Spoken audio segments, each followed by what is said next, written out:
Definitely your father. You better get up and go. Come on.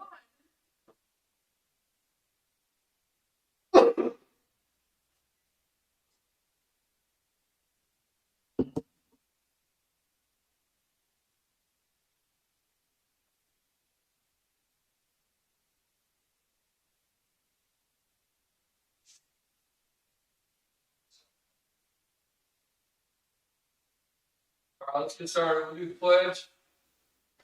I pledge allegiance to the flag of the United States of America and to the republic for which it stands, one nation, under God, indivisible, with liberty and justice for all. Carrie, would you offer a prayer? God, I thank you for the opportunity to come together and do the business of the county. Pray you give the commissioners guidance and wisdom as they make decisions for the county. Ask you to watch over our employees, protect them. We ask you to give your blessings to the county. Pray. Your hand.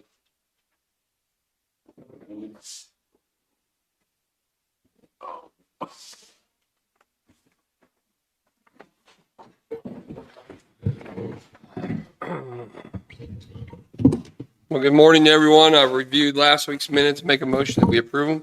I'll second it. Moved and seconded. All in favor? Aye. Bills.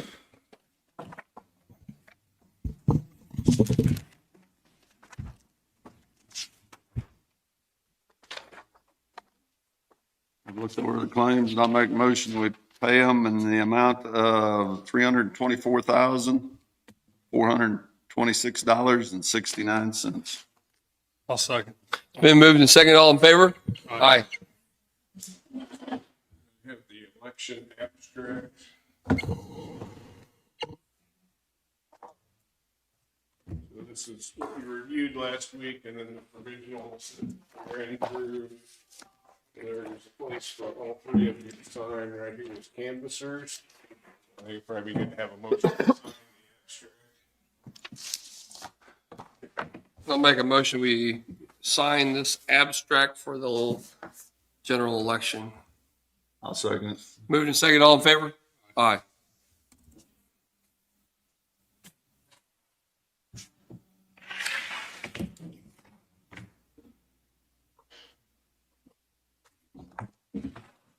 That's all I've got for now, anyway.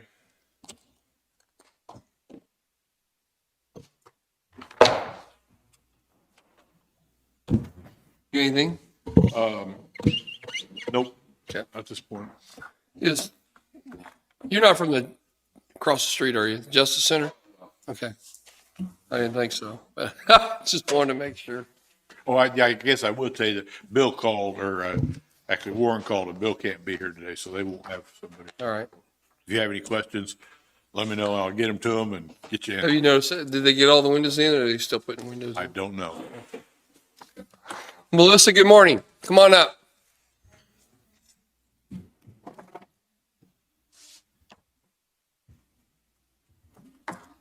Missy Lancaster from the Health Department. I don't have a whole lot today. We'll start off first with, I hired a nurse. Yay. And we just need to make her a formal offer. $25.99 an hour. She is an RN. She had an excellent interview. Name?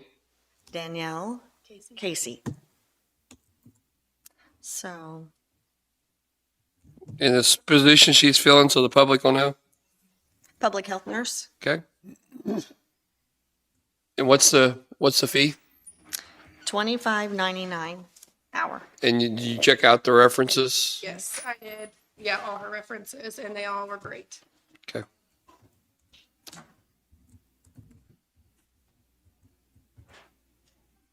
And the 14Q is the pay scale. Okay. You got any questions, Dean? I don't know. Okay, I'll make a motion that we hire Danielle Casey at the amount stated, 14Q, for public health nurse. Been moved and seconded. All in favor? Aye. Great. Thank you. No, you're not done though, right? No. Okay, all right. I thought you were trying to leave 'em on me. This has been brought before, but it is now up. Our COFIED machine that we do our testing that tests for COVID influenza, RSV, and strep. The 1-year agreement is up on the 24th. That's the maintenance agreement. Right. I did get a quote. It's $49.99 for a maintenance agreement, which I know is like, oh, that's a lot. But if it does 4 cassettes at a time. If one of those cassettes go bad, it's $9,000. Yeah, I guess the question will probably be immediately, how many did they do last year so far, or up to now? Well, we're just at 1 year now. I'm not 100% sure, but I can check on that for you and get you the numbers. So it's something, we don't need to vote on it today, but it's something you can think about. I just, when I saw the maintenance agreement, I was like, ooh, that's pricey, but Price again. $49.99 for a 1-year maintenance agreement. And they come yearly and they check it. They'll come out if there's something wrong with it. It needs checked right now because it's at the 1 year, to ensure that we're getting accurate testing. Is it paid for by any grants that we already currently have? Yes. Mm-hmm. Yeah, So grants paying for it? yes. Yeah. We could use one of the grants to pay for that. No problem. So it's just something you can think about, and but we probably need an answer by next Monday, Okay, just because we're coming up on our 1-year agreement. okay. And it does say, would you like to perform the yearly maintenance? And we've just been hitting no, and everything's working fine. Quality controls and everything are working fine. So, What position would that put us in if we didn't renew it? well, I don't really know. It just depends on if anything goes wrong. If one of those cassettes goes bad, it's $9,000 to replace one. Okay. So I don't know if the machine will function. Machines are in the county, do you know, or we? I think just ours. Just ours? I know CHC, they have a test, but it's just one. I mean, unless they've got something new recently. And ours, I think, is the only one in the county that tests for all those different viruses. Like Rick, I'd like to know exactly what each test and how many we've done last year. Sure, I can get that for you.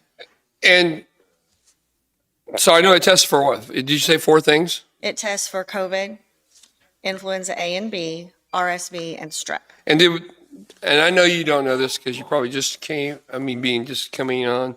Did we buy this? Is this the one we bought for $20,000? 30-some thousand. So I think it'd be just talking. It would be kind of dumb not to do a maintenance contract next to think Well, about it. But we need to know the numbers and its value. Sure. We bought it because of COVID and it was the craziness that was going on. But if it tests for the others as well. It does. What did we do before we got this machine, though, to test for strep? They had to send them out. And Had to send them out? I don't know if you had individual quick strips or not. We do have other forms of testing, besides just that one type of COVID testing. But it seems probably the most accurate. And we've been seeing some RSV that we would not normally catch with just a saliva test or something Okay. like that. So numbers are staying pretty steady. Okay. We are seeing a slight increase in people wanting tested for travel. Right. So that's something that we need to kind of look at, because most airlines are wanting within 72 hours. And so our tests on that machine are about $65. And we need to probably think about if somebody that's not in the county wants to be tested for travel only, no exposure, no symptoms, nothing, if we want to charge a fee for that. Because those tests are $65 a piece. Yeah. So, They're more expensive in the city. are they? Yeah, the drive-throughs are all. Yeah.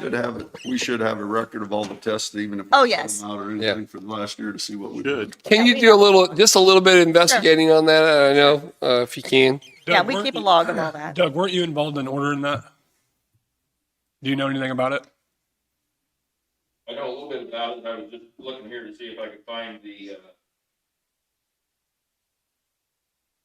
cost of the machine. Give me 1 second. How many of those the little canisters or whatever it was, do we have enough of those? The testing kits? Yeah, I know that when we first got it, it was kind of a big deal that, No, we have plenty. We have plenty. And we still we got our allotment for November and we have an additional 150 that we are owed that are already paid for, and we'll receive those in December. The instrument was $29,750. And it was all paid for through the Spark budget. Right. was no maintenance. There was a year of maintenance. It's up, yeah. Included in that. I recall. Yeah. Yeah. And it's up. Coming It's up. up. It's up on the Gotcha. 24th, I believe. So, and that is all that I have. Okay, so, flu shots, we giving those? We have them. We're, And is the schools doing it too or not doing it? Did we used to do clinics? Do you know? I don't know. I don't know. I'm they've just asking. already done the flu clinic for Okay, the outreach clinics. Yeah. They okay. did that before I started. And then what about booster shots for, We schedule them. you had a big list, didn't you? We do. And we are about through it. Okay, I think we just have like 25 more is what we counted on Thursday to do and call. We get calls all day long. We are scheduled out our booster tests. We are doing Wednesday afternoons and all day on Friday, and we are filling. So we increased it to, I had them increase it. We're doing all day Wednesdays and all day Fridays by appointment only because we are booked out through next week. and we're, What is our procedure with the COVID at the schools now with the kids as far as exposure? What are they doing now? I talked to them the other day and they are doing twice weekly testing.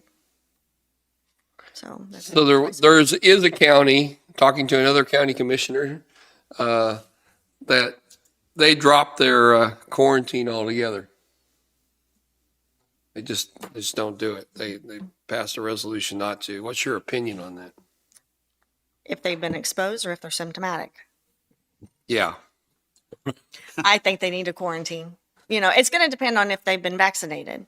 If they've been vaccinated, the recommendation is to Well, continue. there's about to be another county that probably does that, so I don't know if it's going to be a following It's thing. been a big talking on our administrative page, and different schools are doing different stuff. I talked to our representative from the state because the state is now actually recommending testing 3 times a week. Yeah, And I talked to her overboard. and she said that's unrealistic. And I said, I agree. And I said, would 2 times a week be satisfactory? And she said, yes, I think that's great. And they have You plenty mean of 2 tests. times if you've been exposed, they go ahead. No, they are testing twice a week.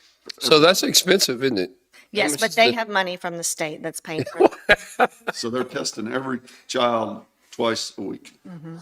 But like I said, the state would like to see 3 times a week, but there's no way. God. That's all that school nurse would get done. And like I said, I talked to her and she said, that's fine. Of course, if And there's, that's state required? I'm sorry, Is that the state requiring that by it's the not school official districts? yet. What's that? It's not official yet. Not official. They should come down sometime this But week, our school districts, all 3 school districts are doing that? twice a week. Twice a week. Resolution, can we opt out of that? I mean, if that was the case, They operate basically separately than we Separate. do, yeah. I thought, Right. But- I thought she came in and said, I thought they were operating in the They what? Didn't, I thought they did something different because it did away with their, and we're relying on us. That's not the testing. That is the quarantining. Yeah. That because we do not have a mandatory quarantine procedure, then they are able to set their own quarantine procedure. Am I saying that right? Yes. And is every school on the same quarantine procedure then in the county? In our county. They are? All 3 the same? I think so. I thought Prairie View was different at one time, but I I talked to her last week and I think they're still doing, I can talk to her today. And I mean, unless it's changed since I talked to her. Anyway, I just wanted you to know that's a topic throughout some of the counties. I'm sure there'll be more It's topics. a big hot topic. Yeah, and Doing away with every quarantine. school is doing something different. There are some that were. This isn't about schools, though. This is about just doing away with quarantine. Yes, Quarantine. yeah. Quarantine. Some of them are, not in our county yet, but yes, in some there are. Okay. Anything else? See, you didn't get beat up or anything. We just held you a little longer, asked you a lot of questions. They get worse as the weeks go by. Oh, great. You got anything, Danny? don't know. Thank, Okay. thank you. Doug, Good morning, Commissioner. morning. They've got 2 of our buildings painted. Are they satisfactory? Yeah, they look okay. That's not a very encouraging, is it? Wasn't a great, was it?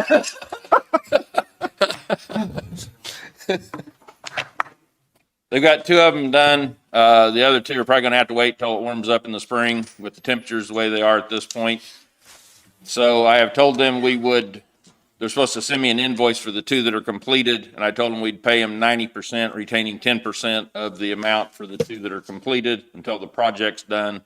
So our intent is to pay them 90%. Okay. And if you want, Mound City's station is done, Pleasanton Station's done, so if you leave today, you can swing down by there and take a look if you wish. In our budget process, you approved or budgeted to raise our firefighter pay from 7.25 an hour. And also, we budgeted to go from paying the station $100 for training for the folks that show up to paying the individual. I would like to go ahead and implement those so that the clerk's office can work to get it set up. On the pay, we could do it now. I don't think it's going to be any impact to us to the end of the year that would be significant. We currently pay our firefighters $25 to show up for the first 3 hours that they're there, and then pay a minimum wage for every hour thereafter. And our captains and lieutenants, our fire officers, we pay $30 an hour and then minimum wage. What we budgeted for was to go to 30 for firefighters, 35 for our officers, and that would be $10 per hour for our firefighters and $11.67 for our officers. So that's what we would like to implement. If you would be willing to vote to put that through, and then we'll pay them their hourly rate for the training starting January 1. Do you think just beyond being the right thing to do? And, I mean, do you think that'll help you get people to volunteer a little better? That we have no way to know. Obviously, we'll continue to recruit. The most effective method that we found in recruiting is our message board that the Northeast Region Homeland Security Council has given to us. Chris has been real good about running it around, putting it at different locations in our communities. And while it's not worked in all communities, we had it in one community for a month, got 0 applications, but we've had it in other communities and had at least 1 or 2 phone calls, which has been more successful than advertisements in the newspaper and or anything else we've done. We've got an ad on Facebook, and once in a while we'll get something from there, but again, it's not been extremely effective. That sign seems to be our best approach that we've come up with. We are trying something new. We bought an ad on Jayhawk Linn's sports shirt this time that has a emblem for the fire department and says, if you'd like to volunteer, call this phone number to see if maybe that's a way we can get our message out there. We've never done that before, but we decided to try that this year to see if that works. If it seems to be effective, we'll reach out to the other schools and maybe we can get it in all 3 school systems and get kids wearing our advertisement for us as they go around. So.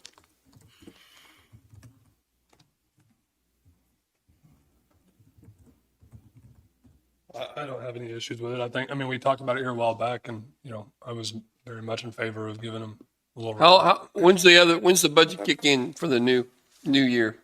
January. January's the, Cycle changes. so you're asking for basically 6 weeks.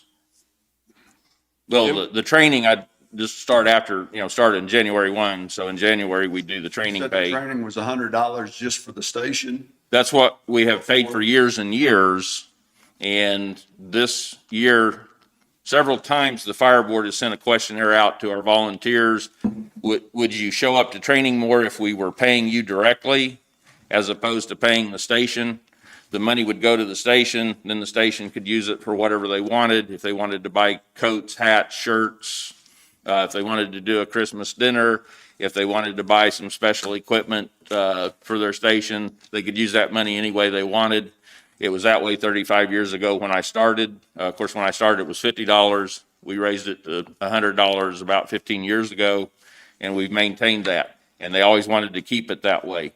This year, when the board had me send that questionnaire out, overwhelmingly, the folks wanted to change and get paid to come to training. Obviously, we're having issues getting our folks to come to training. So continuing to do what we've always done is not working. We're trying something different. What do you anticipate this is going to cost from the way we're doing it now to the new? I don't have the exact number, but when we did it at budget time, I think it's about a $20,000 increase. That's what we budgeted for. That assumes that everybody shows up now, which we don't anticipate. We hope we get more than are showing up currently, but I doubt everybody shows up. but we budgeted for everyone to show up.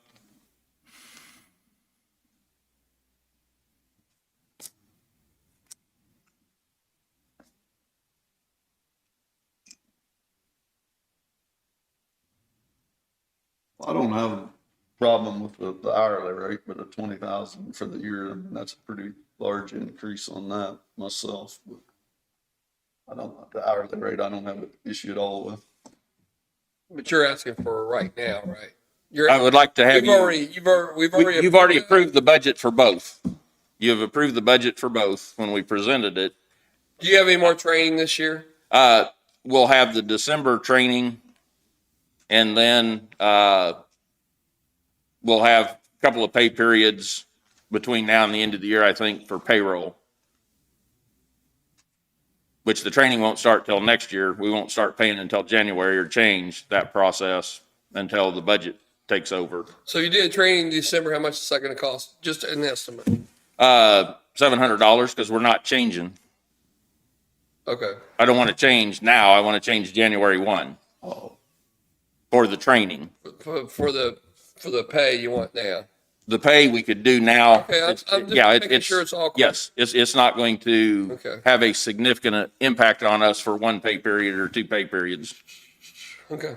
And this is exactly what we talked about a few months ago, right? I mean, we discussed all this already. Yes, during the budget process, we discussed this. You had approved the budget to do this with, Right. but you have to vote to actually implement it, and that's what I'm asking you to do now. That way, the clerk's office, because I don't know how long it'll take them to get it set up in their process. We are going to have to, 30 minutes. They're ready. but I mean, we're going to have to work with them because with this training process, what documentation will they need? You know, what do we need to do? So that's just all things we need to get worked out between now and January. So it just gives us time to do it. You got anything? I don't have anything. You want to make a motion? You're saying just go ahead and start the pay today is what you're Right. saying. Is that what you're wanting, right? That'd be fine. I don't have an objection to that or at the next pay cycle. All right. Make a motion then. I'll make a motion, we raise the pay for the fire department. Starting today or this pay period. How you want it to say, David? Well, What I makes your life did most here complicated? Was approve the new pay scale for the fire department effective immediately and the training pay effective January 1st. Well said. You seconded? Yeah, I'll second. Moved and seconded. All in favor? Aye. You scared to second that? Huh? You scared of the firefighters? No. I wanted Jim to squirm a little bit like you usually get him going. Squirm a little bit. Here a few months ago, I talked to you about our software, the company stopping the software that we use for our records management system Hey, for don't the push fire your luck service. today. Yes, for more. It'll get worse before it gets better. The new product from that company, as you recall, was $20,600 to get started and then $16,800 annually, which we said is unreasonable. Looked at three other products. One is no longer available for sale. The other two, one was called Fireworks, one was called First Due. We looked at both of those. The Fireworks is $6,700 annually, and then a $2,000 nominally speaking setup fee. The First Due was $11,850 annually with a $12,600 setup fee.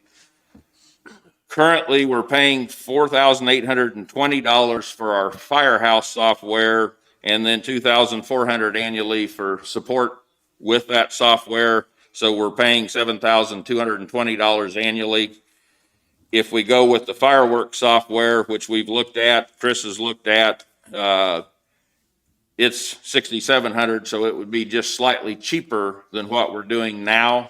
And it actually has more functions and features than the product we have now.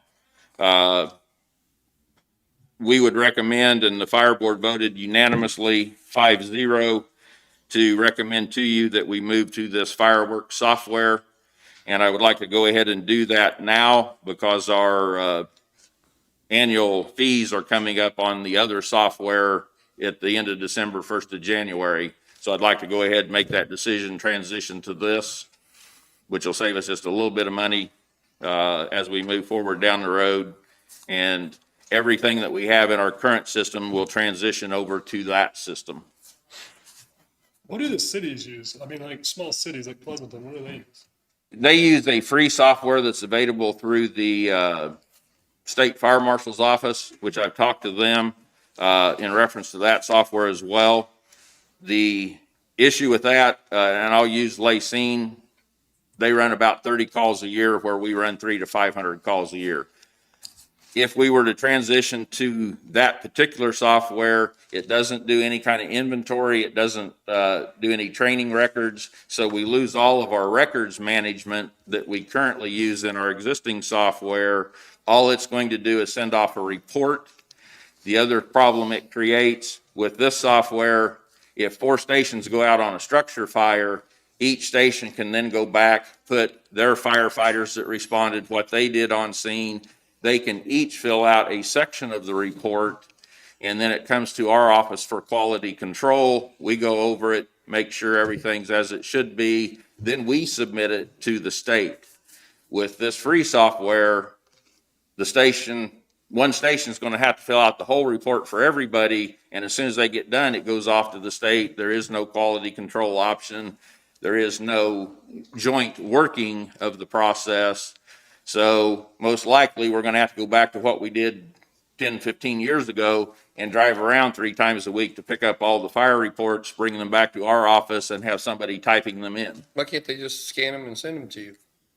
They could scan them and set up, you have a secretary, right? that you- No, I do not have a secretary. Chris, what were you, I saw you walking over here. Did you have anything to put in on that? Clarify one thing, Doug, but so that was all. Go ahead. I wanted to ask a question before you. Oh. Why can't they PDF their forms and just send them to you? The fire station's driving 3 times around. Sorry, I was talking. What's the question? The He's saying, ability to save a file and send it to us, scan a file. If they filled out a written report, That's like a fire report, a handwritten report, and send it to us. but it would still have to get entered into the computer. yeah, but he would have to drive around, like you just said, three different or all the different fire stations to pick them up. So that was, I mean, I don't understand. What's the big deal? We got computers now. So they would have to print the reports where you're at now? Is that what you're saying? They won't be able to fill out a report if we go to the free software. Oh, you're talking about that free software? Yes. Oh. So we would have to go back to getting all the reports to our office and typing them in ourselves. They would all have to get hand entered at the office. It's like, Well, and then you're going to end up an issue with the state reporting, because the states know, there's what's called an inverse format that gets transmitted to the state of Kansas. right. And they do that regularly with the electronic software. The free version, I'm not even sure how long the state would accept some of that. They change that format quite often. I would recommend against that. Okay. I mean, the answer is they could print it or they could send it. That you're correct, but the overwhelming process and savings of doing it all in the computer and just doing it once would be way better. Okay. Well, and the other issue is, well, look at Central Square, That's the one. but they don't sell the fire product anymore. that we No. talked about. The interface. Oh, I believe it works, yes. Okay. The other problem with it, if we did go with free software and could work out all the logistics of typing all the reports and doing all that, we might have to hire staff to help with that. But we don't have any of the records management. We don't have anything on our inventory where we've got all of our equipment inventoried. We don't have our fire hydrants shown. A lot of this information that we have in our software, when ISO comes in to evaluate us, all we have to do is go to the software and print out a report. We will lose all that functionality if we don't maintain some type of a records management system. Sure. And the Fireworks was the cheapest system that we found. They gave us the best bid. That's cheaper than what you have right now, you said, but Yeah, it's about $500 cheaper than what we're paying right now when we look at everything. But All is combined. everybody already familiar? $500. Is everybody already familiar with the system you're using now? They are, but that system is going away at the end of next year. It's gone. Okay. And the company that owns that system that's shutting it down, their new software is the $20,000 a year software, which we cannot afford. Okay. I got you. Uh, I'm with you, Doug. there's one other software company I didn't look at called Emergency Reporting, and ESO, who owns Firehouse right now, has bought them out. And I figure there's no point in going with a company that they bought out because there's a good possibility they'll scuttle it at some point as well. So go over what you want. What do you want and how much is it? It is $6,695 annually plus a one-time setup fee of $1,990. That includes the setup and two webinar sessions of training for our fire service within that one-time fee. And they are willing to sign a contract for 5 years, so we'll lock that price in for 5 years. Okay. Some discussion. No, we talked about this too here a while back, and you know, we knew it was coming. So. Yeah, we knew it was coming, and we knew we couldn't afford the software replacement that this company has, so we tried to do our research and come up with the most cost-effective alternative. Okay.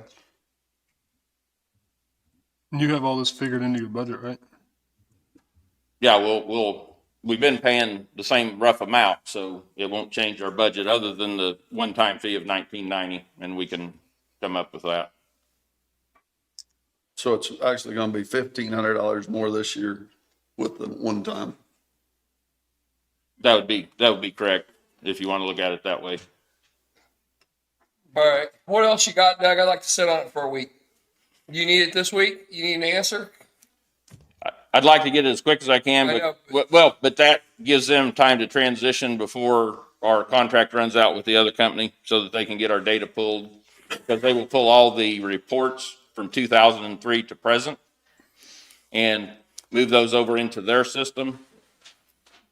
And then their system gives us the ability to, if we had to modify one of those reports, we will be able to go in, modify it, and resubmit it to the state. Whereas the firehouse, once they shut down, all we'll have is the ability to look at those reports. We won't have any editing or resubmitting capabilities. Hey, Doug, if you would, come back next week. That's what I'd like to see, anyway, if you don't mind. Yep, I can do that. And then, Doug, when you come back next week, tell us the absolute alternative to it. There is no alternative. We either do it or we don't have this, this, and this. Or you renegotiated with them maybe and got that fee cut from $19.99 down, or there's another program that you didn't check on. Maybe you could check on that. You said there's one that you didn't look at. Because the company that's shutting down Firehouse bought it out.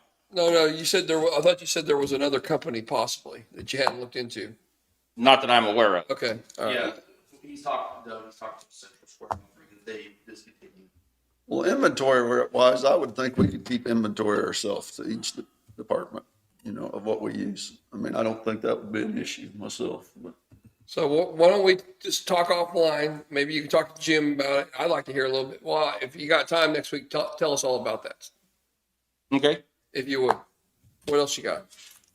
The fire board voted 5-0 to recommend that we build a minimum 40 by 40 foot storage building behind the Lacine Fire Station. Nope, not for me.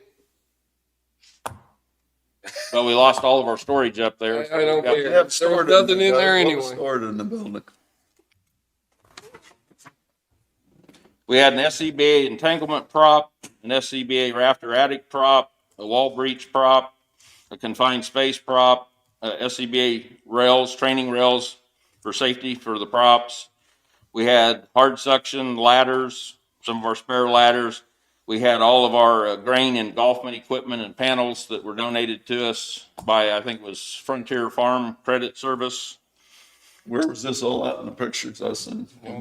Well, Prescott's got an empty building down there. If you could. we moved everything out of there because Sean West came to us and was needing a place to put the senior center property in to get rid of it. So we pulled everything out to let them do that. And we're just waiting on them to tell us they were done.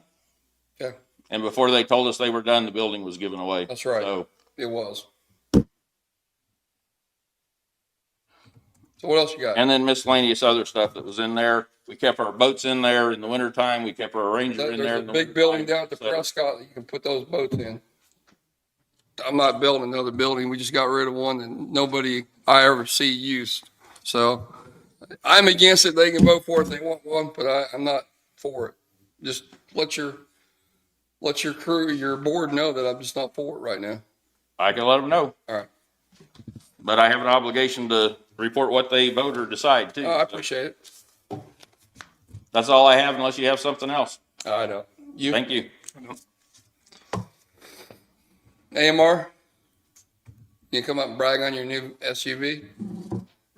Actually, I was gonna ask if the county would buy us another SUV. It's good. Might want to wait a couple people before you do that. I'll table it a week. Galen Anderson with AMR. Yeah, the new SUV is working out well. The supervisors are still kind of figuring out how, reconsolidating their equipment that they used to have in the ambulance to what would work best with having the different jump bags and whatnot situated in the SUV, but it's coming along well. It's a really great vehicle for their use. We completed training last week on the Lucas 3 chest compression device with all the crews. And so that piece of equipment's ready to go. The medical protocol to support its use is approved by our medical director and implemented. Let's see. I think that's Hey, what's that board, that machine that does the chest compressions now? What's it called? It's called the brand is a Lucas 3. The name of it is a Lucas 3.0, but the category is an automatic chest compression device. Okay. There's a few different companies that make similar ones. Is AMR buy the same ones for everyone? Same brand like you got out there in the vehicle? Yeah, generally, yeah. Yep. Kind of like we buy the. You got one in the vehicle, don't you? Yep. Gary, you want to come up and demonstrate? Lay down here. So probably in the next couple of weeks, we'll have arrangements for to probably do a demonstration on a mannequin just so you guys can have a visual of Okay. what it's capable of. It's a pretty impressive piece of equipment. And, yeah, I think that's all we have going on. We haven't really had any changes staffing wise. We're moving Working. into the new facility when? Yeah, December 15th is the move-in date that. Drove by that last Hey, night. could you not Yeah. leave? We have an obligation, even though it's an old building, not leave it trash over there. At the old station Yeah. too? Yeah, you bet. We'll Okay. leave it clean. Okay. But we will leave anything living in the attic behind. You can leave that. I got Unless you you. want to bring your friends with you. Yeah, so December 15th is the official move date that we worked with Sean to settle on. That'll work with Couldn't get your everybody. cable TV hooked up no quicker, huh? Right. So we'll move all the stuff. I think it'll be a good facility for you. Yeah, we're excited about it. Yep. Sean's been Yeah. great to work through the details of moving. And then we got the new carpet install coming up at Station 1, which we appreciate. That's going to be really nice. The crew's going to move upstairs during the time that to be out of the way so that it can get worked on and knocked out quickly. I don't think we have anything else going on. Okay, thanks. Yep. Have a good week. The sheriff sent his prisoner count. I just printed some copies in there. I can go get so you can have printed ones, but it's 16 in-house and 6 farmed out. Okay. We got that yellow barn at the landfill that the firefighters need. Is that the one you're talking about Yeah, at the landfill? it's a nice place. Hey, who wants to go next? I don't care. Come on, Jessica.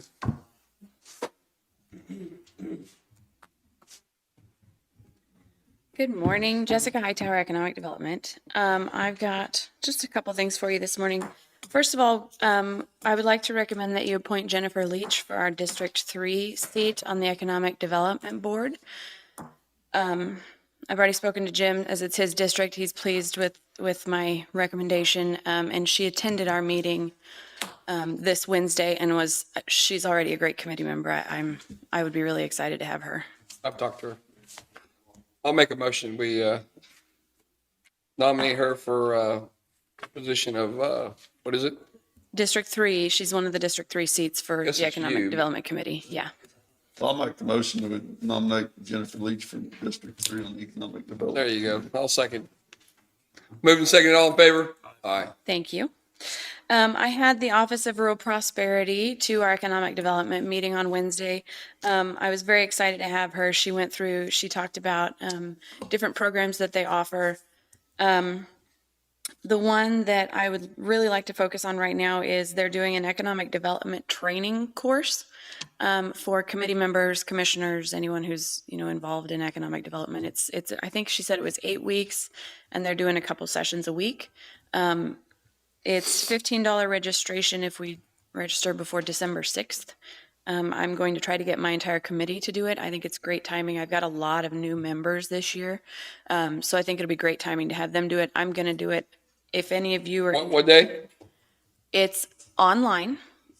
And I think it's live on Zoom, and then they're going to record it and post the sessions later if you Is it can't. 8 different sessions, or was it 4 different times, 2 each? It's 8, I think it was 8 weeks of sessions. And because it's falling over the holidays, some weeks we'll have 2 sessions a week, some will have none because they're not doing anything Christmas week. So the one that she had times for and a definite schedule for was 2 hours long. I don't know I'm going to try to get my entire committee to do it. If you guys would like to, 2 hours on a Zoom meeting? yeah, it's a lot. I know, it's a lot at once. But if any of you are interested, my office will pay the Tape fees. it, right? But it just. They're going to record it. Yep, they're going to record it. So you can watch it later. If you need to, you won't be able to engage in any of the discussion like you would if it was live, but they will record it and post it later. Okay, I'll probably do it. Yes. And it's a $15 one-time fee. for everybody. $15 one-time fee for everybody. It goes up to $30 if we register after December 6th. Okay. Jim, you want to do it? He'll do I'll it. make a motion, we do it. Oh, Oh, you gonna do it? I'll do it. I'll try Okay. to do it. Okay. And I won't. Dan, you I'll make will? them all, but I'll try to. Danny? No? Okay. Listen to what you guys Come on, Okay. Danny. I have enough. 15 per It's person. $15, man. Is that it? No. At least he knows he ain't gonna do it. If there's one that you're specifically interested in, you can come and watch it with us live if you want. Like, you can come here, and if there's just a couple that you want to see, I can send you the schedule when I get it. But I'll get you two signed up when I sign up my committee. Thank Okay, you. and I'll send you the schedule as soon as I get it. We had my shop local drawing ended today. I had 15 entries. I was pretty excited about that. And Donna Stevenson was our winner. She won a $20 gift certificate to Muddy River Outpost in Lacine. I'm going to do a new drawing. Is that the coffee place? Yep. I'm going to do a new drawing in December. And then this week, the Regional Planning Commission hosted the International Economic Development Council. They came to Chanute. They did a pretty intensive regional SWOT analysis. They had several sessions, healthcare and real estate and education and economic development. I was able to go for one of the sessions. It was great discussion, and they're going to have that report out later this year. I think they said before the end of the year. But we're going to be able to, as a region, use that for grant applications and things like that. And also we can, I believe if we have a county, have grant applications that we can apply that to, that we can use that for those as well. So when we putting together the bid for broadband? Whenever you guys are ready When you to start at, For the people that bids. so speaking of that, another thing that came out of the meeting last week that I went to at Regional Planning, I haven't had a chance to look into them yet. I just got the information over the weekend, but there's a company that does an analysis of the region to decide what kind, to help decide what kind of broadband would help get the service we need. I don't know if you're interested in that or not, or if you just want to go with the companies. I don't have a cost yet. So you're saying even like with towers or anything? Yeah. Broadband for different areas? Yep. of the county that- Yep, Fiber with- they do studies for the area and tell you how to most effectively get the service you're looking for. I spoke with Chris over the weekend and we talked for quite a while about it and stuff. Chris, were you going to talk just a tad bit on that kind of stuff today too, about the broadband? Questions or want to? We have a question about that. Is that something that's valuable to the county? What's that? The survey? Yeah. I would have to see what they're offering as far as Okay. those options. I mean, you know, obviously having a survey would be good for especially the very rural. Yeah. Determine what our best outreach to that is. You know, your cities seem like you're pretty covered. Right. Do you want me to look into that and get with Yep. Chris and see if we talk Quick about that next week, maybe? I'd like to get together something, get it done and get started in January or February with it. If we're going to do broadband, if we're going to spend that money for that and how much we're going to spend, let's just rip the Band-Aid off and find out what's. So we do want to start with broadband for the applications. That's where we want to start. You think? That'll reach most people probably. Yeah. With Okay. coming through the cities. It's broadband specifically for this loan or for this grant. Sounds like it's fiber optic. Is that correct? It's not No. correct? I can't speak to the grant, but But the lady that was here, that's what she spoke to. That's what she talked about. I can find out that. Okay. I can't answer that Because question when we right now. put the specs and, we put the request proposal out or Right. whatever we're gonna do, we want to make sure that we have everything in it that the companies know what they're getting into. Right. And she'll be able to have that all drawn up, I And think. she even talked about as far as the towers, 4 places, the remote areas too, to where we could get internet too, Yeah, right? yeah. Maybe that was, I don't know for sure, but I think that as long as it meets the state's definition of broadband, it counts for the grant, but I'm not sure. Okay. They came in and told us what areas that they wanted, and Chris and I were, speaking. What about like, out at Tanglewood or Sugar Valley? What should we include those into, our plan? Or, I mean, our biggest attraction in the county are the lakes. I mean, that's what brings the most people here, and it's usually. We talked a little bit about it at that meeting, of course, of Tanglewood being interested in broadband as well. I don't know for Peoples, if Peoples already goes up to Tanglewood.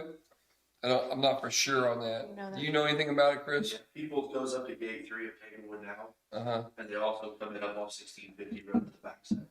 So there may be some possibility with all the, of getting it into Tanglewood as well. Possibly. Okay. Is that the same as Sugar Valley? Sugar Valley is close. I mean, Crawcan would be the closest fiber to them, which would either be up Payne Road or going up K7 to their main entrance. But there's fiber holes at both corners, Mm-hmm. so you're looking at a mile to get to, on the back side, 2 miles, on the front side, a mile to get there, just to the main entry area, and then of course the build out. But yeah, the internet providers are close. Jessica, the east of the city also got that type of grant too, right? For money? The cities did, The yes. cities did, but Yes. the Tanglewood and then, No. were they included in the population at all somehow? When they got how'd they go on that? The full-time residents would be In the county population, Okay. yes. county's population. All right, okay. So look at that too for, what is it, Holiday Lakes and Tanglewood? and Holiday, Tanglewood, What's this Sugar one Valley. over Chaparral, Chaparral? I just think it's really important on those. I mean, that brings in a lot of people from up north. I agree. And all around, and they're used to internet. A huge attraction. And maybe before we even put it out there, we probably need to maybe talk to the companies that are interested and tell them, these are our ideas for that, instead of just putting a proposal out and they're like, I don't want anything to do with this.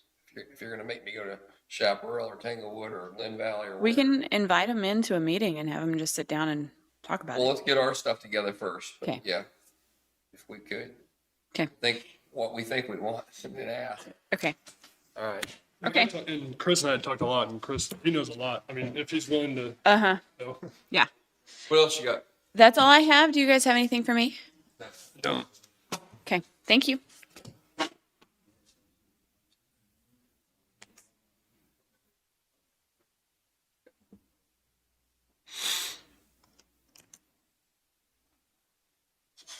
Chris, come on.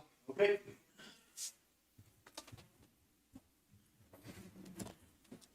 he leave? Did Hardy leave? I don't know. I think it can. I don't know. He did. He left. Good morning, Commissioners. Chris Martin, Linn County IT Director. In front of you, I left some printouts. I'd like to talk to you about the Justice Center and some potential change order items. We'd actually talked to Apple Electric and one of their subs back in March. So I don't know why the delay on getting the information to us, but we did just get it here in the last week or two. I kind of reviewed the information they had, and we've made some negotiation to change the scope for what they had, because it was originally roughly $28,000. And I'll go through all these with you, but as you can see, we're already down to 20,000 on. My question is, before we get started on this, why was this not figured in the first bid? Well, we took it out of the bid, Jim. This stuff was in the original bid, and the decision was made that we could do it cheaper. On one piece of this, that's absolutely correct. So, But this is included in that, though, isn't it? yes, so Yeah. yeah, inclusive of, you're talking the camera part. Right. That is right. So What was the difference? You remember that? we took about $260,000 out of the Right. project, brought the price of the project down because we're convinced that we could do it a lot less than 260,000. This piece is a part of that. And so it's been planned for, it's just not happening under the contract. It's happening separately. So it's over and above what the contract says. It's, well, yeah, I We mean, got $50,000 worth of cameras plus this 20,000 that's over. and Or we above. would have been 268,000 or whatever. it's, Over in the budget. we took 260,000 out of the project and are using a portion of that to do this. Yeah, and just for clarification, the camera part is 5700. It's the second line item on there. Not the whole thing's not cameras. But we put 50-some thousand here a few months ago. We did, which Above, included back to this, too. all the switching and everything. So it was more than just the cameras. And in the process of saving the cost, we had taken out they had some 360-degree cameras in some locations. Those tend to fisheye real bad. So we opted to take those out and replace them with 3 or 4 camera locations. And that's why we've actually added 28 wire locations for cameras. It is what that part's for. So I tell you, if it's all right, I'm going to skip the first page and go to that and we'll come back to it. Okay. So on the camera piece, it's exactly what it says. They're adding Cat 6 cables for the cameras. They would supply and install 28 new cables. Keep in mind that that's extending into the jail area, over by master control. Some of that's over in the district court space. Where are we at? I am on, Last page. yeah, it says Linn County Justice Center added Cat 6 cable for cameras. Oh, no. Okay. But Okay, so for that specific one, you can see it's $5,735 for that labor and everything else they do on that. That's not something that we have to have those cables for those cameras to operate. That's not they're not empty jack boxes or anything like that. Any questions on that particular one? Nope, not for me.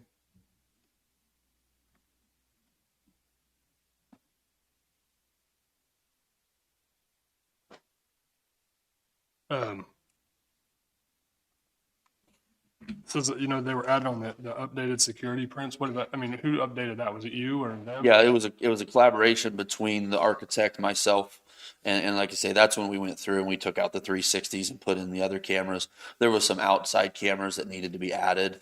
A couple of things changed with the building layout that caused, we needed a couple cameras outdoors to catch corners that would have been blind otherwise. Now, who caught that? We did. You did, or the architect, or who? Well, it was after, so let me give you an example on the back of the building, where the kitchen area comes in. So originally that was all one zone back there where you could walk through. There was a door that went into the electrical area. That door is now outdoors. It's not indoors. So because they had to have a ramp and there was like a fire code thing they did there. So when that happened, we need a camera to catch that corner that's been created that the one that was originally placed wasn't going to cover.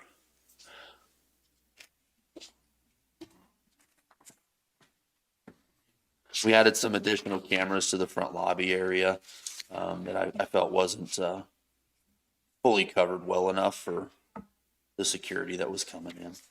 And you reviewed all, I mean, We did, yes. sure you. And the plan they're working off of is I've signed off and I absolutely agree with at this point. I mean, yeah, I'm good. I think Chris is, Well, I see that. That's not my problem with that, but it's a problem to me when we took the cameras and everything out of the base bid of the jail. And then we go back and throw it back in there and we're 70,000 over what we actually said the jail was gonna cost. Am I looking at that right? Well, I mean, this was all discussed at the time it was taken out. I understand Yeah. that, but I'm And just so- saying, still, we made the statement that the jail was gonna cost We 19 said the million. contract was going to cost that, and we said pretty clearly, or it was, the commissioner said pretty clearly at that time, that the contracts for the jail is going to cost this, and that's what we're holding it to, but the video is going to be a separate deal. Because we saved, taking 260,000 out and we're doing it for a cost of around what, I don't remember hearing. Like so far we're at 50 to 60 70,000? Yeah. Maybe 100,000 at the most. at the most So I by a mean, long shot. we could have left it in there and said, and not done anything. And And I believe, and I don't want to talk out because I And know you're right, it's gonna Bill show not that. here today, but these would be probably covered under the contingency. We think, again, I hesitate to say this, we think there'll be enough in the contingency that they're going to give back to cover all this, but I can't promise that. Well, I understand that. Yeah. I mean, but what I'm just saying is I look. I know what you're saying. I mean, you can see it that way, that I think the only thing that prevents that from being the absolute case is it was said at the time that the video was going to be done separate. And I missed out on that. I guess I didn't hear that. So. all right. So what do you need total? So the first of the 3 pages, it's titled Cat 6 Cables Dispatch Area and Unmarked Floor Boxes. In dispatch, when we spec'd out the building, and they did this absolutely correctly, we had spec'd out that every network location had 2 cables in it. Then that's when we actually need 6 in the box, just so it doesn't change the box or the conduit. They just got to pull 4 more wires into those boxes in dispatch. And there's 3 locations, so because they have planned space for 3 potential consoles there, which is something we would need done now. So that's what that's about. And then there was a couple of floor box locations. That's like in a conference room or something where the network cables needed to come up under the table. So that didn't add a whole lot there. But that's what that request was for. Now the other one, this is on, it says Cat 6 cable for TV and VV. That's video visitation locations. So when we spec'd out every network location, I thought that meant every network location, meaning the ones at the TVs as well. Well, they didn't specify that there was 2 cables going to every TV location in the building. So when they bid it with 1 cable going to those locations. I would like you to consider allowing us to go ahead and add a second cable to each of those locations. Specifically, this covers the jail as well as district court, which is the vast majority of all of our video infrastructure is in those 2 locations. But like the jail, it's all masonry. It's all poured block and got conduit pulled in it. Once they pull those cables in there, we're not going to be able to go back later and reasonably pull a second cable should we need a second connection in there. And this would give us a lot of future flexibility, not only for the video system, but, you know, if we had a vendor, I'm just throwing examples out, that came in later with some new technology and said, hey, we need to put this sensor or this network device in the pods in order for this to work, we already have that cable there. So it's a reasonable redundancy for future Exactly right. use. That's exactly right. And so to run the cables to every location, to me, makes sense. You know, if you're in the courtroom, for example, there are, in the jury box, there are screens at each jury position. And I could absolutely see down the line, you know, they may want to add headphones that the jurors can put on. Well, that cabling and that infrastructure is already in place. That it's already ran back to the network closet. So I would like to consider adding that to all the TV positions in the building.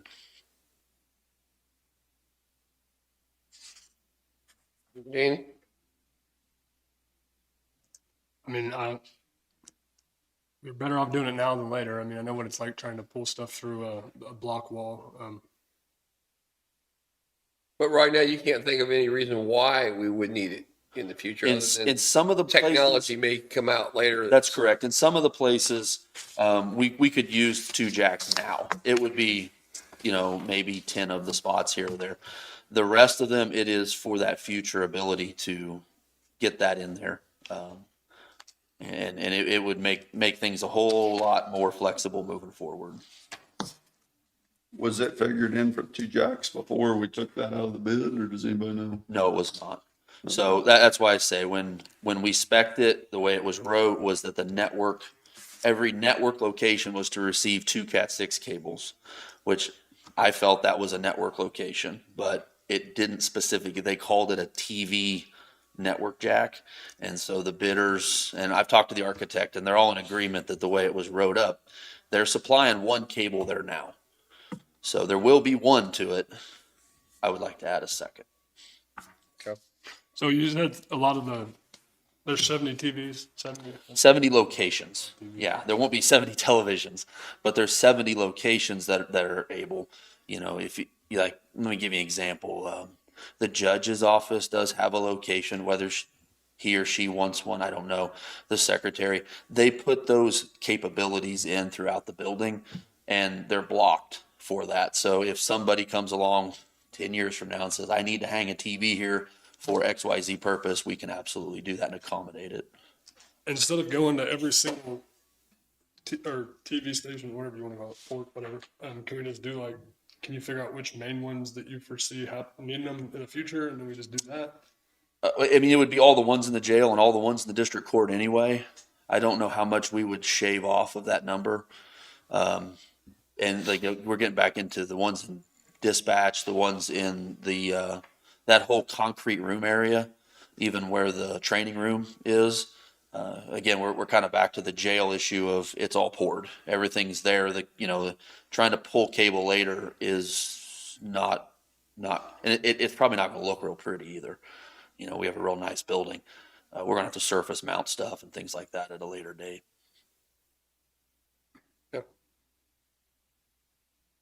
Any more discussion on it? You want it or not want it in there? I don't know. It amazes me that we hire an architect to do something, and then we come back and we just keep adding to it. I guess is that's my issue. Well, I think this was self-inflicted in its own way, because we've saving $260,000, and it came out, and then we figured around 100,000 to put it. We said a lot cheaper, but 100,000 would probably cover it, right? Easily, yes. And it's inclusive of the TVs, which wasn't even the camera part, but it all, what we saved on the cameras alone covers If you save everything. $150,000 or $160,000 to the public, it's better than. Well, I understand that. Yeah, I know you do. It just looks different. You see a stick, I see a fishing pole, man. That's all. Well, I see a new truck sitting there that's $2,000 cheaper because the wheels aren't on it.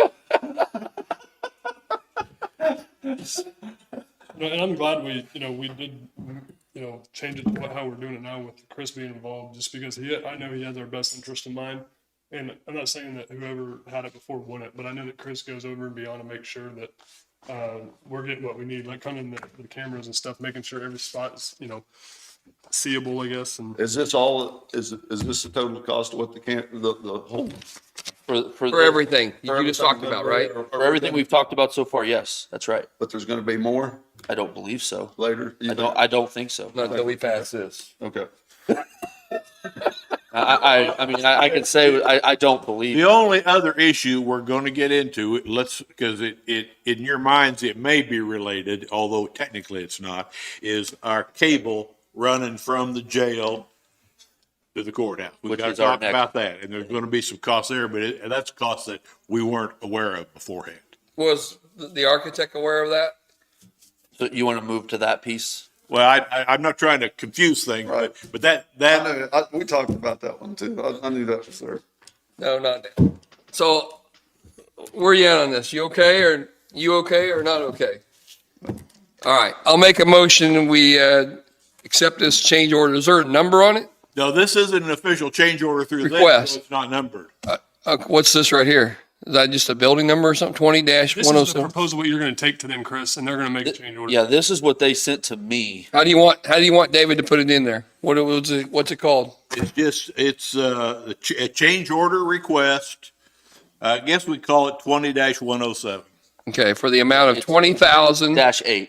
It's right there. It says COR number. Ah, there you go. But is this even a change order? Because it wasn't. No, this isn't a change order. This is a request directly to Apple to do these, and they're going to bill us rather than bill the Right, contract. because it isn't a change order or anything. It wasn't figured in there. Right. It's Add on. yeah, it's an add-on. No, we don't want to call it that. Add on. You can take that, Rick. I'll take it. Here we go. Hold on. So 260,000 was the original price, right? Before Chris got involved, correct? I'm thinking it was in that neighborhood. Do you remember for sure, Chris? I don't remember the exact number, but it was. Say, we'll say 260. So, and then you were at 56, or whenever you took control of it? Cameras. Yeah, we were at roughly 60 is what we asked for on the last go, which included switches and everything. So again, I'm trying to just elaborate the fact that wasn't just the cameras. It's also our switching gear. It was 57,000 or so is what you Yes. said, and then this 20's on top of that. Yep. You got your motion ready? David? $20,721.70. That's my motion. I'll second. Moved and seconded. All in favor? Aye. Aye. Do you need to talk about the other one? I would like to. That's kind of your special equipment fund? What's that? No, I don't have. Oh, yeah, you're- But that's why I say, what's that? This is about the 2-inch line Yes, that you sir. want to put through because there's a Yes. 1-inch line and Okay, so I talked to River City, talked to the architect, talked to the electrician, talked to their sub. There's a piece of fiber that was in the bid and is still in the bid. I mean, it got bid out to run between the old courthouse and the Justice Center, and we need that. That's vital. The original plan was that the annex would be tore down before. I mean, it would have been gone by now in the original plan. So what the architect had spec'd out was they would put a handhole over here at the edge of the property. There would be a 2-inch conduit run from the building to that handhole. They would then tap onto the existing conduit and run over to the courthouse. They would pull through the existing conduit. And there'd be a new cable continuous Yes. all the way. One continuous conduit all the way, or cable, a fiber optic cable, in order to link those buildings back together, which is we have to do. The trouble is that we met and we looked at this, what's been done out here. The conduit that's coming out of the building and what's going in the ground is actually 1 inch, which they believe they could possibly get their cable to run through. The trouble is when they ran it, whoever ran it years ago, they used like plumbing 90s. So they're all hard 90s. There's no sweeps in it. And we know there's 2 of them up here above grade, and we're positive that's what's down below as well. So it's not going to be an effective pull. And if we did do that, we're going to have to disconnect the annex from the system for a while, or else invest in more antennas in order to link the building back to the courthouse to keep this operation running at the time. Plus, that doesn't give us any future ability to pull anything across the road later. if that conduit was even viable. We don't know if it is or not. So I would like to ask that we consider going ahead and boring a new conduit underneath of the road on Main Street and laying a piece of 2-inch over to the old courthouse. So they will pull the fiber. That's always a part of the bid. But if we could add a piece of 2-inch in there under the road over to the courthouse for them to pull through, that would also give us future ability to pull additional fiber or other media through there, which we would not be able to do with the 1-inch. The 24 strand fiber will take up the whole cable or the whole conduit. And Kevin kind of talked to me about this stuff too. Now, does he have a separate 911?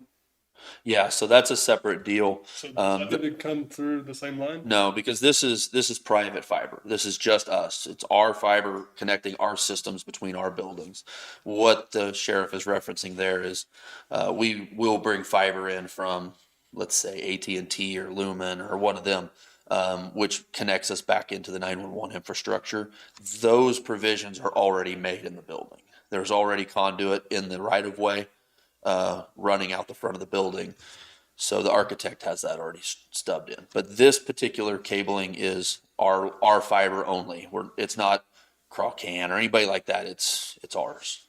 So what will be added according to this proposal is the cut, or it's not going to be a cut, the bore under Main Street, and a 2-inch conduit from here to the courthouse. But you're saying in the original bid, it was already laid over there, right?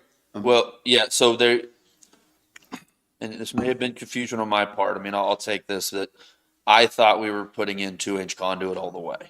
And that's where I came to them here recently and said, what's our plan on doing this?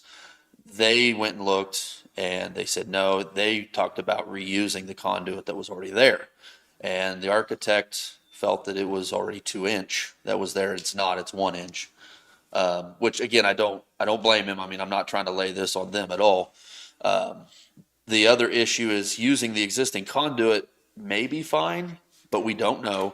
And the way it's been done wasn't at all correct above ground. So we're betting it's not correct below ground. Thus, did they glue the fittings? Did they not? Is the pipe collapsed on the fiber that's currently there? If it does, there's no way they're going to pull another through, and we're going to have to bore anyway.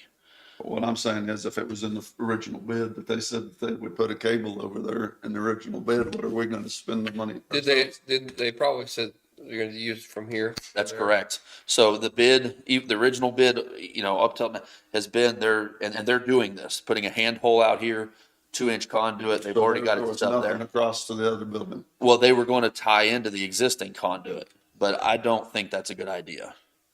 Neither do they. I think we're going to be asking for more trouble. And if we do that, we're going to disconnect the annex from the network for a period of time. In order to mitigate that, we're going to have to put up some wireless antennas in order to get the connectivity back up. And that could be for months. I don't know. The next question comes is, what do we want to do with the annex long term? So if you do, we need to discuss that. I think you see what I'm saying. I mean, the best. So if we don't use the annex tore down because the 1-inch line usable or not usable? I don't know. That's why I say we don't know. Their only solution to determine that, which we need to do relatively quickly because we want to do it before they do anything with this parking lot. Right. We don't want to be cutting into new concrete. Would be to cut the line, which cuts the annex off, and actually pull on that fiber and see if it's even viable all the way to the other end. So we're going to be without internet here for a while. That's right. Yep. Unless or we can spend some money on some antennas, which is more money that I feel we could put back into a bore. Have you guys talked to any board companies out here to get a I made some phone calls Friday. A couple of them were too busy to do it. They gave me references, and I haven't called them as of yet. Okay. So you're going to check into that? I will. More? Yep. We got to figure our building situation out sooner or later. We're running out of time. And that this is totally, like, keep in mind if you're figuring the building situation out. If you decide that you think the annex is going to stay long-term, the other thing I would ask is that we consider having them pull a second fiber while they're pulling this one over here, one way or another, up to the handhole for this building. So the fiber that's running from here over to the old courthouse, we've had trouble with it previously. It's not rated to be underground. There's some issues with it. It works. Doesn't work as well as it should, but it does work for us. There's even a possibility it's not in conduit at all, That's correct. There is a possibility. because we don't know for sure. Should we do a bigger than 2 inch, or do you have to have? Does it have to be its own conduit going from hole to hole for the fiber? No, I think 2 inches that's pretty good size. I mean, you're basically talking about a cable the size of my thumb. But should we? So I mean, but can we run other lines, other fiber in it? We can. Carl can run theirs in it. You're saying this is ours. Can they run theirs through it too? Or should we? That would be up to you. I mean, normally they would. They probably wouldn't want. Yeah, they wouldn't want to. There's near. Should we? I mean, should we lay two different? I mean, should we bore a 4 inch hole and put 2 inches through it and leave one? I mean, that's always great. Don't get me wrong. I think that's a great You know, idea. foresee us needing that for any reason? I absolutely think in the future we will have to pull cable back through that 2 inch. Whether you have like a spare blank one there for something else, I mean that you're building in some good future ability, but whatever you think is best on that.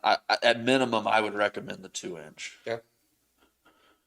But I would say if you do keep the annex, I would. So you can have us some numbers next week? I hope to. That we would be able to pull a second fiber while they're pulling the first one. So we get that laid in the handhole, and then we can bridge into this building ourselves. So it would be just from the Justice Center to here to lay the second cable. Yes, They'd already have the 2 inch laid to Yep. here, that's right. It would just be the fiber. That's right.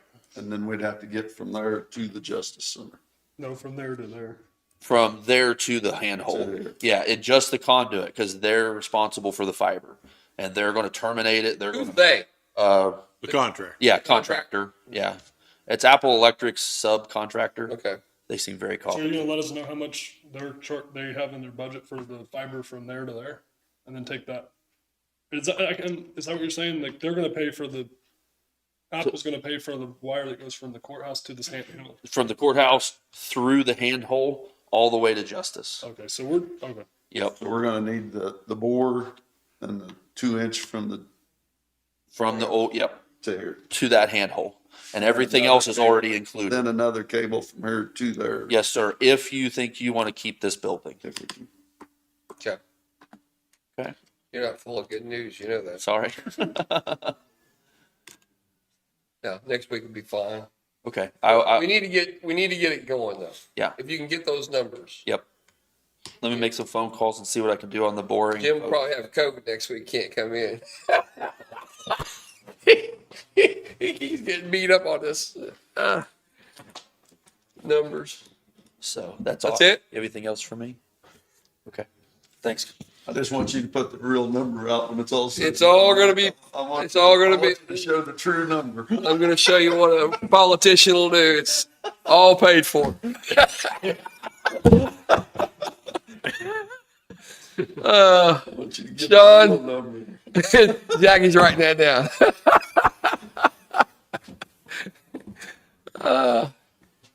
You gonna take care of him first? Are you here? Are you doing a proposal or something? Yes. Okay. Sean West, Public Works Administrator. He's been suffering for a long time now. The first thing I have is a proposal or recommendation for our bridge inspections. We have, I believe, 197 bridges that by February have to be inspected, and paperwork has to be submitted to the state. We put it out for bid. I got 4 returns on those, and I'm recommending at this point that you hire Call Valley Engineering. The total bid would be $11,721.50. That comes out to $59.50 per bridge. Is it 11,700 what? I'm sorry? 11,700.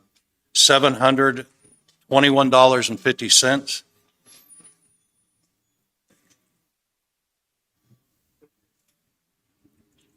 What are they doing for the inspections? Is it just what they do every year? Yeah, this is a every other year So, deal. so Every other year, and then we have two that would be included next year that we do on 12-month rotation at this point. So I know that Rick had talked about, or somebody had talked about, that some of the bridges around here have the really tall guardrails on them and stuff, and we don't have to be that tall. We could be lower. The concrete walls, Yes. the old bridges, So one can they- lane, While they're doing this, can they get rid of note it. that down and let us know which ones can go and which ones need to stay? And We didn't bid that. This is for the inspection, but if that's something we need to discuss, I asked a long time ago. well, but that wasn't what we bid, and this was for the state inspections that we had to have. I got you.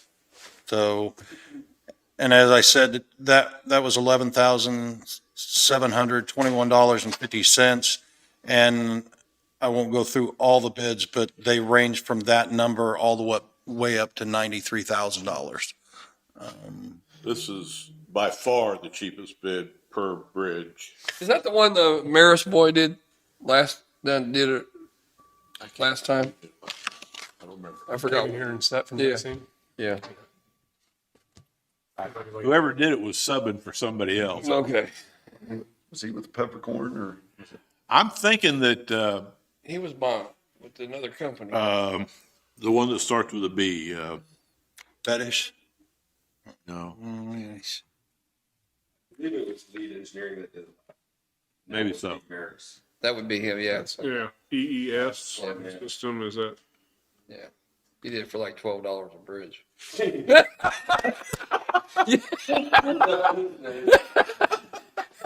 In this report, there's a photograph of each bridge too, right? And see, that's where you get your information about your. So do you know what we're talking about when we say the one lane bridges with the concrete walls they built back in the 30s? And they're about actually 3.5, 4 feet tall? Is there a possibility? I know I'm just asking you off the cuff there. Can you eliminate those walls? And the bridge still be sturdy, it's structural? Eliminate walls. Because it doesn't have to be. Because equipment that goes over it now are much too big. Yeah. It had something to do with the depth or from the bottom of the water to the floor of the bridge. I remember that, but I don't. You know, just if it's cast monolithic, which means one piece of concrete, those rails may actually serve. Structurally. Yeah, it may serve as beams, just not below the bridge, but above the decking. Okay. And so at that point, we want to look at that. If it's two separate floors, I don't know. I'd like to see it before I go any further. No, I got you, but we'd like to know that because farmers, equipment's gotten bigger and bigger. That's a fairly complicated process of figuring that out. That wouldn't be a part of this, so. Okay. Isn't that? I want it figured out. Accurate. somehow. Yes, we want to do a separate design one and then go back and look, you know, if we just did, you know, it all depends on the thickness of the decking, how much steel is in that deck. That sort of. Well, we got several of those bridges throughout the county that would benefit if they could drive across it with some equipment, not maybe. We have several that have already been damaged that we're going to have to look at We as damage well. them every year, yeah. All right. So you need what? Just need What's the amount? $11,721.50. And it's for who? What's the name? Call Valley Engineering. Valley. I'll make a motion that we allow the Call Valley to do the bridge inspections for $11,721.50 of the 109, was it bridges? Actually, 199, I think, isn't it? I 199. believe. How many bridges they looking at?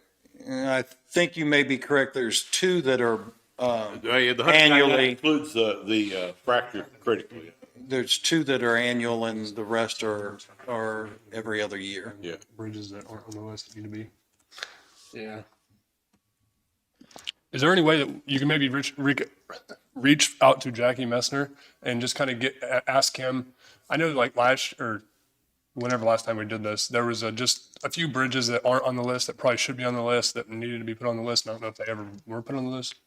and just kind of ask him about it. This is the list the state gives us. Oh, this is the one state. Yes, this is what's on their list of bridges for us to turn in inspections for. I got you. Okay. I'll second the motion. All in favor? Aye. What else? Okay. you got? Next thing I have, Hey, was, I said that I was, but can we get something together for those bridges with the rails, the concrete? I will begin working on it.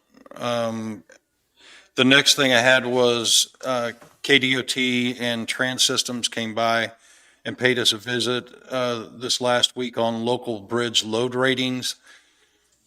They're doing load ratings throughout the state, and of our bridges, they came by this time and dropped off the new load ratings for 40 bridges. Only 6 have changed, and Kevin is looking at getting those remarked and updated in the next couple of weeks so we can report back to them that they've been altered. And also the documents that they brought by on these load ratings will be shared with the engineer to do the inspections.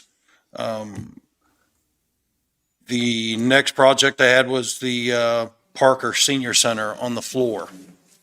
I received a call about that, and that, like, there's glues coming up through the tile. Sean went up, took a look at it, and it was a mess. And it's like, it just keeps coming up, I guess, right, Sean? It just hadn't the first time. That is my understanding. Yeah, I got pictures of it too. The tile just keeps coming up, or is that glue? No, my understanding is that floor's been in there for more than 5 years. And as the concrete sweats and/or they clean the floor, any water applied or brought into that glue surface area underneath the flooring, the glue unfortunately is water soluble and pushes out underneath the tiles and then sets up. What's your solution? There are only 2 things we can do. What I did on this trip, I went up and scraped it off the floor as best we could and then cleaned the area, but it then takes the wax off the floor and it's only going to come back as soon as we leave. The only other things to look at a new flooring with a glue that will actually harden, and that's the problem here. 5 years later, that glue should have hardened and we shouldn't be dealing with it. Yeah. So I can bring back some flooring estimates and that's the best I What can do you want to do? Fix it and do something. Can we just put some industrial carpet across over As- it? Is that the solution to flooring? You know, what do you want to do? I'm going to have to look at flooring solutions. I don't think carpet would be a good match for the purpose of the building. And I don't think you can lay over this because the glue's going to have to, the floor's going to have to be pulled up, the glue's going to have to be brought up, or whatever we put down, it's going to continue to come. Sounds like to me there's some kind of water or something getting up underneath that. You said it's a slab underneath here? Yes, that's my Concrete slab? understanding. Yes. I bet you there's probably not proper drainage or something around the pad here. Water is getting up underneath there and setting underneath that pad, and it's causing that moisture up underneath there and causing us to do that. It could be. My problem is the glue should have hardened. And shouldn't be water soluble, but the water is the issue. Right. Because if you mop it, it seeps down in, brings it back up. I don't know any other solution other than bid the floor and get that glue off of there and put another glue down for whatever product we use. Or the tiles, do they move around? The tiles don't move around, but what you will find in all throughout the building, not as bad as that photo, but you will find on all the seams where that glue is pushing up. So what you end up And with. once it gets up here, it hardens? No, it begins to thicken, but I scraped it off easily without any effort hardly. And I did use some water to loosen some of it up. Wonder if it keeps coming up in the same spot or if it's No, there's spots, smaller spots throughout the all over the building. floor. I mean, the only 2 solutions that I can see are continue to maintenance it until the point that the floor has to be. How long has this been going on? 5 years? My understanding, it's been going on since it was laid, and it's been over 5 years that it was laid.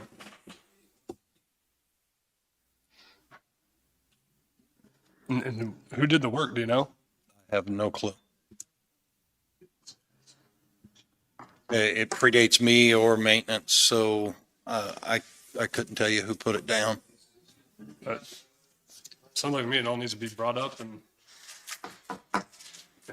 new floor put down, carpet squares or something. Something that, with a different glue that's going to harden and not be water soluble, that's our issue. Is as soon as the water hits it, it pushes up through the tiles, and then it's causing issues because the building's used for seniors. That substance gets tacky as they go throughout the floor and they drag it throughout the building. Keeps them upright. Keeps feet on the ground. Yeah. So if you want, I'll look into flooring solutions and bring back suggestions to you as best I can do. How And many people are eating there now? Do you know? I do not know the numbers up there.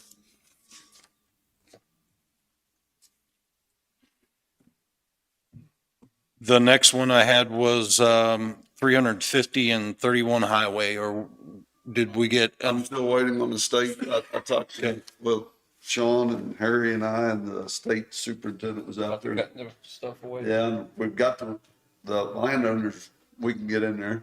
He's gonna want a gate put along the road, and these fences. You don't have a fence really. Is it a game culvert? No, he don't want a culvert. He just wants a gate put there so we can get in and out, and a few posts in his fence.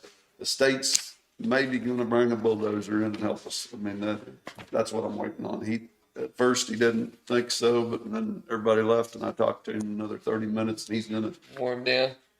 Hey, Now we got a track hoe and a dozer. he's supposed to let me know as soon as he talks to his boss. See what we can do, but the landowner's all on board to let us in, or let somebody in to clear it. So as soon as I hear from the superintendent, I'll call you, Sean. Okay. The next three items are all good news for Jim. The Freightliner bid that we discussed, they agreed to go back to their original bid and honor it. I knew you had it. You yelled at him, didn't you? I was very polite and courteous, but and they worked through it and agreed, same as the original bid. The only thing that would change is if there's a transmission line, something about this new motor that wasn't on the bid, but that would have been the same as the Good original. job, Gary. Anyway, so the next was, Probably run again. we received a $1,000 savings through our PubWorks software system, and this was due to our IT, Chris Martin, paying attention to emails and other things that they offered another customer a referral savings. And of course, he pointed out that we'd also done referrals to other people for our other municipalities for their business, and they agreed, and Good. on our next purchase from them, it'll be $1,000 worth of savings on that. Todd was looking at cleaning some tanks. We've had some trouble with our asphalt stuff as far as the fixed tanks and where we dump and how fast we can get back to it. It's not heated, so we had to clean tanks. We took one of our mobile tanks down to Coastal. We're supposed to get a bid on it to see what it would cost to clean the hardened oil surface out of it. They sent it back to us and said, here you go, it's done. You're one of our better customers, and there's no bill on it. And I expected that to be at least a couple of $1,000s, if not more. So Todd's communication with them and our service to them obviously is valued, and we saved quite a little bit there as well. Good. So You gonna quit on a good note, or you gonna keep going? I've got one I need to ask you to hire a part-time marina clerk at the park. See, I told you you should have quit. I was just Bill, buttering the bread to get it there. Rhonda Hunt, we'd like to offer her a position as a part-time marina clerk. We discussed this, and instead of full-time at this point, you asked us to explore the capabilities of using a part-time employee to cover that position. We believe she's a good fit. We'd like to bring her in at 3G, which is 10/29/54 an hour. And she would be covering vacations, leave. Sherry's got quite a bit piled up that she's unable to take at this point, so. you did the interview? Check the references? I'll make that motion. I heard. Ready to clerk. All right. I'll second. Moved and seconded, we hire that individual at that pay. All in favor? Aye. I had asked you and Todd to get some numbers together on the different types of roads for future Yes. case. One was for us doing it, and the two types of roads we build, asphalt wise. Yes. And then if we had to outsource it and have that stuff ready, have you got any numbers? How much per mile? Todd's provided that, mapped it out, and divided all that, and anytime you're ready to look at it, we can provide it to you. Can you just send it to each of the commissioners? Just send it to Gary or David, and they can get the numbers out.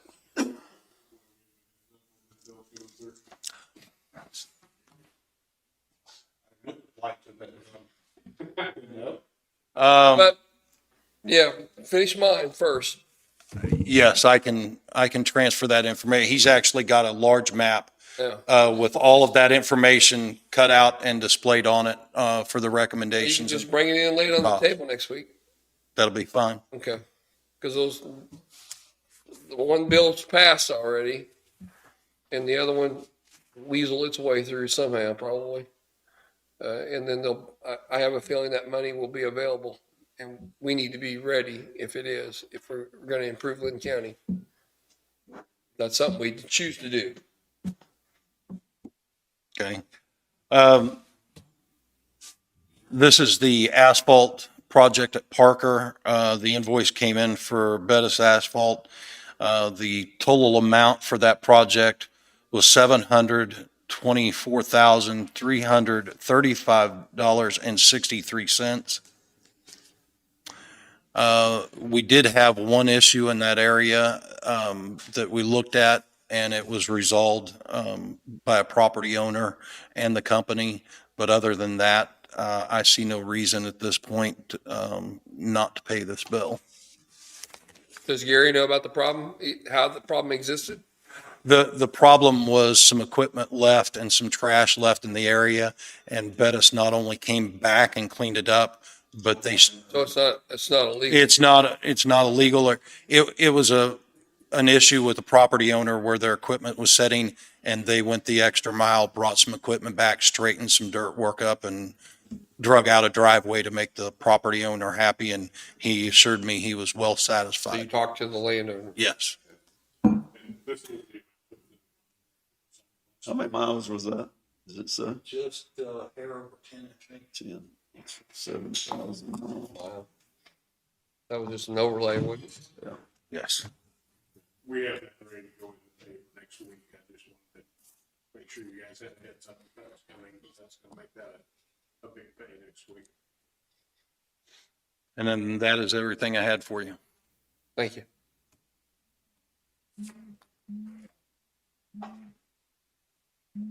Morgan, did you got anything?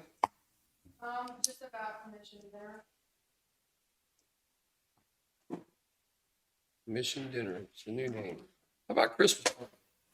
Chris Martin. Okay, so I just need to know how much you guys are wanting to pay for the dinner, because that'll ultimately decide who we go with on. Rick said he'd pay 500, and Danny and I was gonna get 100, I think. So. I'm gonna go get some of Jim's cows tonight, load them up. Let's just see how they do at the barn. Have a feeling we'll be all right. Yeah. For the Christmas dinner? Yeah. because I have phone calls. I'm just waiting to hear back from about 4 different places. If all else fails, it'll be me and a few others cooking the commission. Stofers, huh? Listen, I'm actually really good. 175, 200, is that what we paid? Yeah. Did you even pay it last year? I wrote a check for it. See, I can charge me interest. What are we looking at price wise? If we cater in, depending on who caters it, we have Not good. no, the mileage on top of them coming and serving it, which is part of the catering. Do you have anything in this, David? You want to add to this? It's just, we're looking at quite a bit more money than what we've done in the past. We're We have about 125 full-time employees. like back. Did you talk to Vicky just to see? She was- She didn't feel like she could do it this year.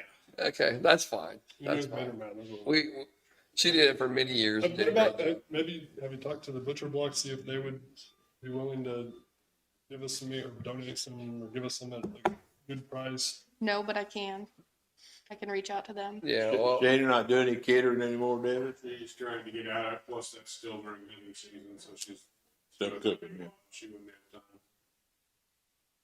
so what are you willing to commit? I'm gonna make And you need to get it as quick as $500 possible. for 2 Right. What's that? Make $500 over 2 weeks set here. So just remember that. I'll put in way more hours than this. No, I don't. I guess come back with options and let us know. Okay. Kind of In other words, you skirting it. pushing.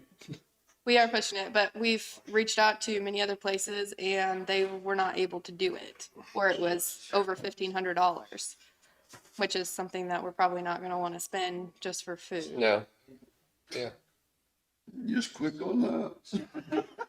Well, I'll pick on the other one too. but- That's why I'm curious to how much we're wanting to spend ultimately. Last year, you spent $200 a piece, didn't you? Something No, like that? we spent 150 last week. Oh, last year. 150. And then I don't know who. I think Mike cooked the roast or the pork because I mean that's the cheapest thing you can get, like $1 a pound or something. I think 200 a piece. That's fine. So we can use some county money to supplement that. You're gonna get paid for that. Yeah. So just count us in for 200 a piece. Maybe we can find somebody to do the meat and then we do the sides. The rest of it. Okay. There you go. Okay. That help you? Yep. That helps me a lot, So when actually. you say we, who is? I mean, I'll come in. I'm not gonna. I mean- if I make you guys laugh. It's not a big deal to cook the sides. It's the meat that probably is going to be the big thing. I'll wash your dishes. You wash my dishes. I got a dishwasher. So, She'll get those Walmart $5 chickens they roast up there. Those are really good. rotisserie. Okay. Perfect. That's all I have. All right, thanks. You want to talk today? No speeches? You got any executive sessions at all? Yeah, I need legal for, I think we can get it in 15 minutes. David, do you need anything? Only, Okay, I'll make a motion. We go into executive session for legal for 20 minutes. Second. Moved and seconded. All in favor? Aye. Never finish on time.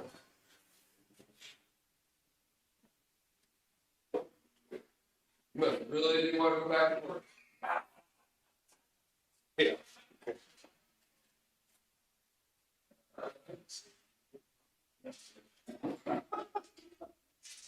You got it.